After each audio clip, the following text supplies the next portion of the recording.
Hello बच्चों, नमस्कार। मैं आदित्य सर आज के क्लास में आप सभी के लिए लेकर आया हूं क्लास 7 इतिहास का चैप्टर नंबर 6, जिसका नाम है बच्चों ईश्वर से अनुराग। ठीक है, अनुराग का मतलब होता है प्रेम या भक्ति, बोलिए। ठीक है, तो ईश्वर से भक्ति या ईश्वर से प्रेम। तो प्यारे बच्चों, आज की क्लास में हम लोग इस चैप्टर का सभी प्रश्न उत्तर करने वाले हैं। ठीक है, इस चैप्टर को पढ़िएगा, काफ़ी ज़्यादा मजा आएगा आप लोग को।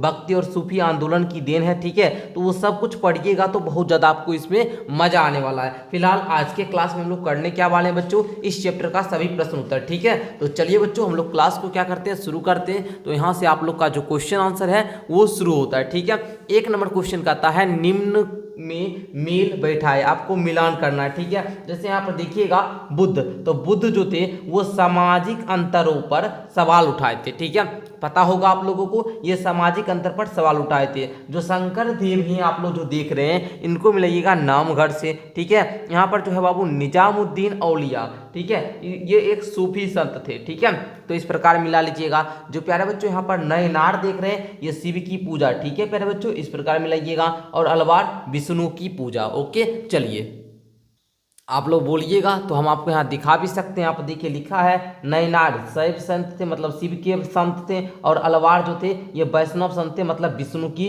पूजा। ठीक है प्यारे बच्चों, विष्णु की पूजा करते थे। और नयनार शिव की पूजा। तो यहाँ पर सारा कुछ दिया है, बस आप पढ़िएगा। जैसे अभी हम आपको क्या बताएं, बुद्ध जो थे प्यारे बच्चों, बुद्ध ये सामाजिक अंतरों को दूर किया जा सकता है, इसके लिए वो किए थे। ठीक है, सवाल उठाए थे। तो यहाँ पर आप लोग जो मिला रहे हैं बाबू, ये अगर आप लोग चैप्टर को पढ़े हैं तो आपको सारा कुछ पता होगा। और मैं आपको लाइन बाय लाइन पढ़ाता हूँ, आप लोग को पता होगा कैसे पढ़ना है लाइन बाय लाइन, तो उसके बारे में भी हम अभी आपको हम बताएंगे। आइए बच्चों हम लोग क्या करते हैं, सेकेंड क्वेश्चन जो है इसका भी उत्तर हम लोग देख लेते हैं। कहा जा रहा है रिक्त स्थानों की पूर्ति करे, शंकर डैश के समर्थक थे। तो शंकर जो थे ना वो अद्वैत के समर्थक थे। ठीक है, तो यहाँ पर मैंने दे दिया है, आप लोग क्या कीजिएगा, भर लीजिएगा।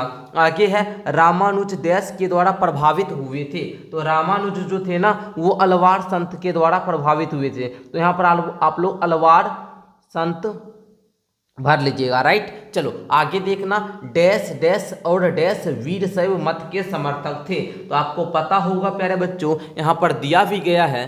चलिए तो यहाँ पर आप लोग लिखिए जल्दी से, वश वन्ना। ठीक है, यहाँ पर भर लीजिएगा। और कौन होगा बाबू, अल्लामा प्रभु, अल्लामा प्रभु।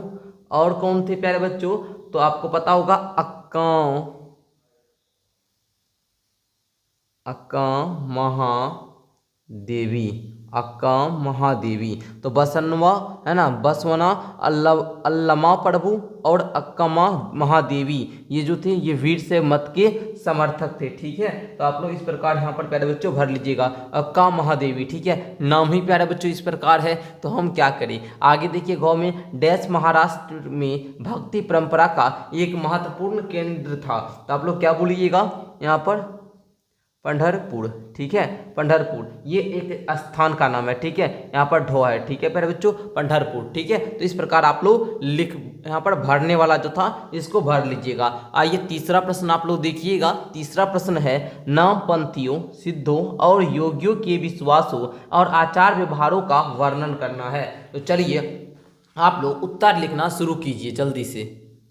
तो जल्दी से उत्तर लिखिएगा कि नामपंथियों, सिद्धों और योगियों के विश्वासों और आचार व्यवहार का सार मतलब यही है कि वे पारंपरिक धार्मिक कर्म कांडों का विरोध करते थे। जो नाम सिद्ध थे, जो सिद्ध होते थे और जो योगी होते थे, ये सब धार्मिक कर्मकांड का विरोध करते थे। और मोक्ष के लिए संसार का त्याग, योग जिसको हम लोग आसन या प्राणायाम के बोलिए, और तपस्या पर बल देते थे। उनका मानना था कि निराकार परम सत्य पर ध्यान केंद्रित करने से ही परमात्मा के साथ एकाकार हो सकती है। ठीक है, तो इस प्रकार आप लोग को क्वेश्चन नंबर 3 का उत्तर लिख लेना है। ठीक है, लिख लीजिएगा तो आप लोग यहाँ पर बोल दीजिएगा डन हो गया। ठीक है, हो जाएगा तो आप लोग बोलिएगा यस सर। ओके, चलिए आगे बढ़ते हम लोग। चौथा नंबर प्रश्न जो है उसका उत्तर अब हम लोग समझते हैं। तो क्वेश्चन नंबर 4 यहाँ पर बोल रहा है कि कबीर द्वारा अभिव्यक्त प्रमुख विचार क्या क्या थे। जो कबीर द्वारा अभिव्यक्त किया गया था वो सब विचार आपको लिखना है। उन्होंने इन विचारों को कैसे अभिव्यक्त किया उसको भी आपको बताना है। तो आप लोग यहाँ पर लिख लीजिएगा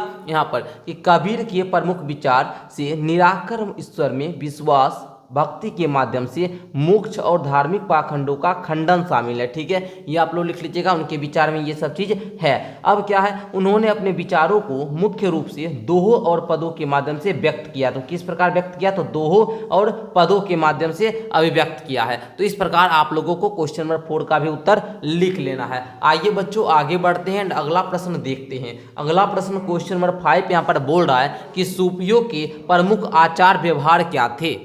चलिए तो हम लोग इसका भी उत्तर समझते हैं। आप लोग उत्तर लिखना शुरू कीजिएगा। लिखिएगा कि सूफियों के प्रमुख आचार व्यवहार ईश्वर के प्रति प्रेम और भक्ति, मानवता के प्रति दया, साधारण जीवन और बाहरी आडंबरों का त्याग था। ठीक है, ये सूफियों के प्रमुख आचार व्यवहार थे। ठीक है, ईश्वर के प्रति प्रेम और भक्ति, ठीक है, मानवता के प्रति दया, जो मानव है उस सभी मानव के प्रति दया का भाव होना चाहिए, भला करे। ठीक है, यही, और साधारण जीवन होना चाहिए, बाहरी आडंबर का त्याग करे, यही सूफी का प्रमुख विचार था। ठीक है, तो आप लोग उत्तर में बढ़िया से आप लोग लिख लीजिएगा। आइए पहले बच्चों क्वेश्चन नंबर 6 को समझते हैं। क्वेश्चन नंबर 6 आपका बोलता है कि यहाँ पर आपके विचार से बहुत से गुरुओं ने उस समय प्रचलित धार्मिक विश्वासों तथा प्रथाओं को अस्वीकार क्यों किया। तो बच्चों आप लोग यहाँ पर उत्तर में क्या लिखिएगा, उत्तर में आप लोग को लिखना है कि बहुत से गुरुओं ने उस समय प्रचलित धार्मिक विश्वासों और प्रथा को अस्वीकार किया क्योंकि वे समाज में व्याप्त जो अंधविश्वास था, जो जातिवाद था, इस सब भेदभाव के खिलाफ थे। इसलिए उस सब ये विश्वास और प्रथा का जो उस समय चल रहा था, धार्मिक प्रथा और जो धार्मिक विश्वास था, इस सब का क्या किया, वो अस्वीकार कर दिए, उस स्वीकार नहीं किए। ठीक है, तो बस आपको इतना ही उत्तर में लिखना है। अगर आप लोग इसमें और भी पॉइंट जोड़ना चाहते हैं तो जोड़ सकते हैं, कोई दिक्कत नहीं है। तो 1-2 पॉइंट अगर आप लोग को मन में लिखना होगा तो आप लोग लिख सकते हैं, ऐसे आप लोग इतना भी लिखिएगा तो काफ़ी है। ठीक है, चलिए आगे देखिएगा क्वेश्चन नंबर आप लोग 7 को। क्वेश्चन नंबर 7 बोल रहा है कि बाबा गुरु नानक की प्रमुख शिक्षाएं क्या थी। ठीक है, बाबा गुरु नानक की प्रमुख शिक्षाएं क्या थी। तो चलिए बच्चों इसके उत्तर में क्या लिखना है, इसके बारे में हम लोग जानते हैं।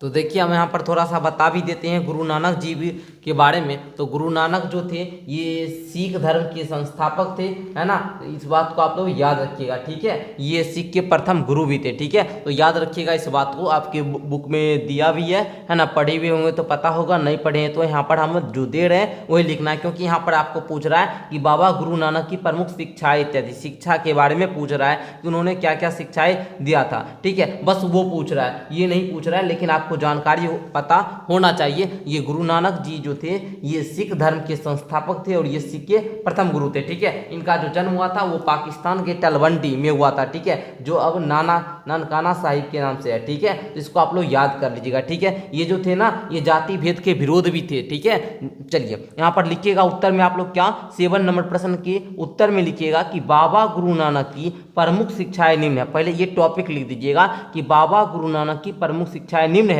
नंबर 1 देकर लिखिएगा कि एक ईश्वर की उपासना करनी चाहिए। ठीक है, दूसरा क्या बोलिएगा कि जाति पाति और लिंग भेद की भावना से दूर रहना चाहिए। जाति पाति और लिंग भेद जो भावना है ना मन में, इस सब से हमको दूर रहना चाहिए।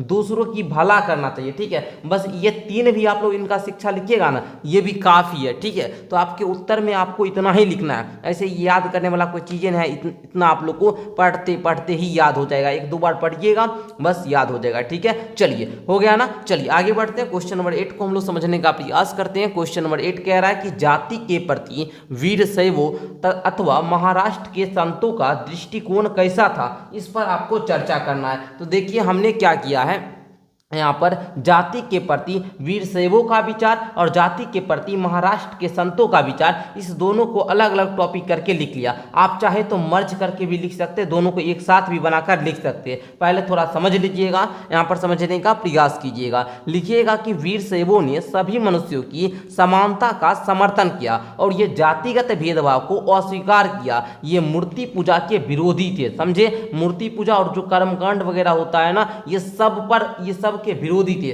और जो जाति, यहाँ पर जाति के प्रति जो महाराष्ट्र के संत का विचार था वो क्या था बच्चा, तो बोलिएगा कि सर महाराष्ट्र के जो संत थे ना, जो जिसमें फेमस कौन थे जी, जनेश्वर, नामदेव, एकनाथ, ये सब महत्वपूर्ण थे, ये सब फेमस संत थे, समझे ना। इन संतों ने सभी प्रकार के कर्मकांड जो होता है, सब जन्म आधारित सामाजिक अंतर जो होता है ना, इस सब का विरोध किया, समझे। जाति पाति से तो ये लोग दूरे रहते थे, उस सब का ये क्या किए, विरोध किए। आप लोग इस प्रकार से लिखिएगा, या कोई बच्चे चाहते हैं कि सर हमको ये दोनों मिलाकर एक के कोई उत्तर हम लिखना चाहते हैं, तो आप लिख सकते हैं, समझे ना, उसमें कोई दिक्कत नहीं। आप लिखिएगा कि वीरशैव और जो महाराष्ट्र के जो संत थे, ये जाति के प्रति दृष्टिकोण मानवतावादी और समानतावादी था, है ना। उन्होंने जन्म आधारित भेदभाव, ब्राह्मणवादी श्रेष्ठता और कर्म कांड के ये सब विरोधी थे, ठीक है। ये आप लोग अपना मन से लिख लीजिएगा, ठीक है। सभी मनुष्यों को समान मानना चाहिए, सच्ची भक्ति की सेवा और दूसरों को दुख दर्द में भागीदारी बताना चाहिए, अगर भला हो सके हम लोग को भलाई का काम करना चाहिए। बस ये आप लोग को अपना मन से लिख लेना है, ठीक है। चलिए, या फिर आप लोग इस प्रकार के आंसर को भी नोट कर सकते हैं, ठीक है। चलिए, तो यहाँ से लेकर आप लोग यहाँ तक लिख लीजिएगा, ठीक है। चलिए आगे बढ़ते हैं। क्वेश्चन नंबर 9 आपका कह रहा है कि आपके विचार से जनसाधारण ने मीरा की याद को क्यों सुरक्षित रखा। तो आप लोग लिखिएगा उत्तर में यहाँ पर क्या, कि जनसाधारण ने मीरा की यादों को सुरक्षित रखा क्योंकि उनके भजन और गीत उच्च जाति के मानदंडों को चुनौती देते थे और आम लोगों के दिलों के करीब थे। बस आपको इतना ही लिखना है, ठीक है। चलिए, आई होप कि आपको क्वेश्चन नंबर 9 का भी उत्तर लिखने में आसानी तरीका समझ में आ चुका होगा, है ना। और बच्चे आप लोग पूछ रहे थे कि सर हम आपसे कैसे जुड़ेंगे, तो बच्चों आप लोग को नीचे डिस्क्रिप्शन बॉक्स में ना मेरा एप्लीकेशन का लिंक है, या प्ले स्टोर पर आप सर्च कीजिएगा SVM क्लासेज, ठीक है, SVM क्लासेज, तो वहाँ पर मेरा एप्लीकेशन आएगा, वहाँ से आप लोग एप्लीकेशन डाउनलोड कीजिएगा। तो हम ऐप पर क्या करते हैं, सारा विषय पढ़ाते हैं, तो वहाँ से आप लोग पढ़ भी सकते हैं। अब बच्चों क्वेश्चन नंबर 9 तक आपका कंप्लीट हो चुका है। अब कहता है आइए करके देखिए, आइए करके देखिए में 3 क्वेश्चन है, ये आपको स्वयं से ही करना है, ठीक है। क्योंकि यहाँ पर बोल रहा है पता लगाए कि क्या आपके आसपास भक्ति परंपरा से संतों से जुड़ी कोई दरगाह, गुरुद्वारा या मंदिर है। इनमें से किसी एक को देखने जाइए और बताइए। तो ये आप खुद कीजिएगा। ये तीनों क्वेश्चन है ना, ये तीनों आपको खुद से ही करना है, ठीक है। तो चलिए मिलते हैं हम आपसे अगली क्लास में। आज के लिए इतना ही। इस प्रकार आज के क्लास में हम लोगों ने क्लास 7 हिस्ट्री का चैप्टर नंबर जो आपका 6 था, इसका सभी प्रश्न उत्तर कंप्लीट कर लिए। अगर आप लोग इस चैप्टर का नोट्स लेना चाहते हैं तो मेरा एप्लीकेशन ही डाउनलोड कीजिएगा, वहां पर आप लोग को मिल जाएगा, ठीक है। चलिए मिलते हैं अगली क्लास के साथ। ये क्लास कैसा लगा नीचे कमेंट करके आप लोग हमको बता दीजिएगा, ठीक है। चलिए धन्यवाद।